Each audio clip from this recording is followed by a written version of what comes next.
আমার প্রিয়জনেরা, প্রভু যীশু খ্রিস্টর নামে সকলকে জানাই অভিনন্দন। আজকে আপনাদের সাথে দেখা করতে পেরে আমি খুবই আনন্দিত। প্রত্যেকটা দিন সকালবেলা উঠে ঈশ্বরের সহভাগিতায় থাকা, ওনার বাক্যকে অধ্যয়ন করা আর সেই বাক্যর বাধ্য হওয়া আনন্দের ব্যাপার। বাইরে এসে সুন্দর একটা পরিবেশে ঈশ্বরের বাক্য অধ্যয়ন করা আর প্রভুর উপস্থিতিতে থাকা কত একটা আনন্দের ব্যাপার। প্রভু যীশু খ্রিস্ট আপনাকে আর সকল মানুষকে অনেক বেশি প্রেম করেন। উনি মনে মনে ভাবেন, এরা তো আমারই লোক, আমাকে ভালোবাসে, এই জন্য আমি তাদেরকে আশীর্বাদ করতে চাই। আর ঠিক এই জন্যে ঈশ্বর তার বাক্য দ্বারা আমাদেরকে উপদেশ দেন, আমাদেরকে উনি পথ দেখান, আর তার বাক্য দ্বারা উনি প্রতিদিন আমাদের আশীর্বাদ দেন।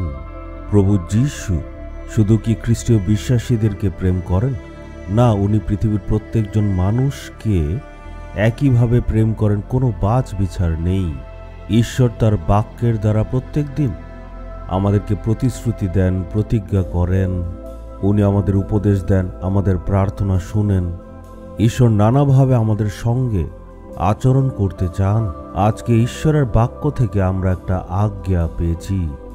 আমরা দেখব মথি 5 অধ্যায়ের 9 পদে, ধন্য তারা যারা মিলন করিয়ে দেয়, কারণ তাদের ঈশ্বরের পুত্র বলা হবে। এই সম্পূর্ণ অধ্যায়ে দেখুন, প্রত্যেক জায়গায় ধন্য সেই ব্যক্তি, ধন্য সেই ব্যক্তি এমনভাবে লেখা আছে। এটা হচ্ছে পর্বতের উপরের দত্ত শিক্ষা।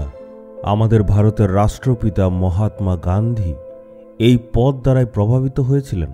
এই পদগুলি পড়ার পর উনি সিদ্ধান্ত নিলেন যে স্বাধীনতার সংগ্রামে কোনো ধরনের অস্ত্রর ব্যবহার করবেন না, অহিংসার মাধ্যমে তিনি স্বাধীনতা আনবেন। বিশেষ করে মথি 5, 6, 7 অধ্যায়গুলি রয়েছে। এই 9 পদের মধ্যে প্রভু যীশু খ্রিস্ট বলছেন, যেই ব্যক্তিরা মিলন করিয়ে দেয় তারা হচ্ছে ধন্য। ধন্য মানে হচ্ছে তারা ঈশ্বরের থেকে আশীর্বাদ পাবে। যারা মানুষকে মিলন করিয়ে দেয়। অনেক মানুষের স্বভাবটা কেমন আপনারা জানেন? যদি তারা দেখে স্বামী স্ত্রী খুব আনন্দের মধ্যে আছে, তাদের সেটা সহ্য হবে না।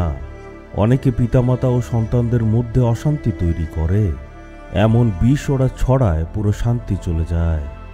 কাজ করার জায়গায় যদি দেখে কর্মচারীরা বন্ধুর মতো একসাথে আছে, তাদের সহ্য হয় না, মাঝখানে ভেজাল করে। বন্ধুদের সম্পর্ক নষ্ট করার জন্য কিছু না কিছু একটা কাজ করবে। তারা মিলন করাতে চায় না। আজকে আপনিও যদি এমন কাজ করছেন, ঈশ্বরের চরণে এসে ক্ষমা চান, বলুন, প্রভু আমায় ক্ষমা করে দিন। ধন্য সেই ব্যক্তি যারা মানুষের মধ্যে মিলন করায়, কারণ তারাই হবে ঈশ্বরের প্রকৃত সন্তান। আপনার যদি জানা আছে এমন কোনো একটা পরিবার যেখানে স্বামী স্ত্রী একসময় ভালোভাবে থাকতো, কিন্তু এখন মিলন নেই, মা বাবা সন্তানেরা সুন্দরভাবে থাকতো, কিন্তু এখন সেই সম্পর্কের মধ্যে তিক্ততা চলে এসেছে, পরিবারের মধ্যে অশান্তি, অনেক রকম ঝগড়া আছে। আপনি যখন সেটা জানেন, তাদেরকে মিলন করানোর জন্য কি করতে হবে? প্রার্থনা করুন। আপনি প্রার্থনা করে বলুন, প্রভু এই সকল ঝগড়া অশান্তি দূর করুন, এই পরিবারে যাতে সকলে একসাথে থাকে। তাদেরকে মিলন করিয়ে দেওয়ার জন্য, একসাথে আনার জন্য আমি কি করতে পারি? প্রভুর থেকে চান। তাদেরকে গিয়ে বলুন, দেখুন পরিবারে ঝগড়াঝাটি এসব হবেই, প্রভু বলেছে ক্ষমা করতে, আপনারা করুন। বাক্য দিয়ে তাদেরকে উপদেশ দিতে হবে। আজকাল অনেক ক্ষেত্রে দেখা যায় যে বিয়ের প্রথম দিকে যদি স্বামী স্ত্রীর মধ্যে ঝগড়া হয়, তাদের মাতা পিতারা কি করে জানেন? শীঘ্রই তাদের আলাদা করে দেয়। এটাই ওরাই চায়। কিন্তু আমাদের তাদেরকে উপদেশ দিতে হবে, বিয়ে করেছ, কথা কাটাকাটি হবে, কিন্তু আমরা একজন একজনকে সহ্য করতে হবে, এভাবে আমাদের পরামর্শ দিতে হবে। মা বাবা বলতে পারে, ঠিক আছে আলাদা করে দেবো, একসঙ্গে থাকার দরকার নেই। এভাবে যদি করেন, ঈশ্বর থেকে অভিশাপ আপনি পাবেন। এটা ঈশ্বরের বিরুদ্ধে পাপ করা। অনেকে তান্ত্রিক দ্বারা পরিবারকে নষ্ট করার চেষ্টা করে, এমনটা করবেন না। বাক্যে লেখা আছে, যতটুকু সম্ভব শান্তিতে থাকতে সবসময় প্রচেষ্টা করতে হবে। আপনার মণ্ডলীতে বা যেখানে আপনি কাজ করছেন, সেখানে নিজেদের মধ্যে ঝগড়া, কথা কাটাকাটি হতেই পারে, কিন্তু সম্পর্ক ঠিক করার জন্য সবসময় চেষ্টা করতে হবে। এর জন্য আপনি সবসময় প্রার্থনা করুন। তারা সকলে আশীর্বাদ প্রাপ্ত যারা মানুষের মধ্যে মিলন করিয়ে দেয়। ঈশ্বর বলছেন সেই ব্যক্তিরা হচ্ছে ধন্য। বাক্য বলছে তাদেরকে ঈশ্বরের পুত্র বলা হবে। কত সৌভাগ্য! আমরা যাতে মানুষের মধ্যে ঝগড়া বা অশান্তির কারণ না হই, সকল মানুষের মধ্যে মিলন করিয়ে দেওয়ার জন্য আমরা যাতে সব সময় এগিয়ে থাকি।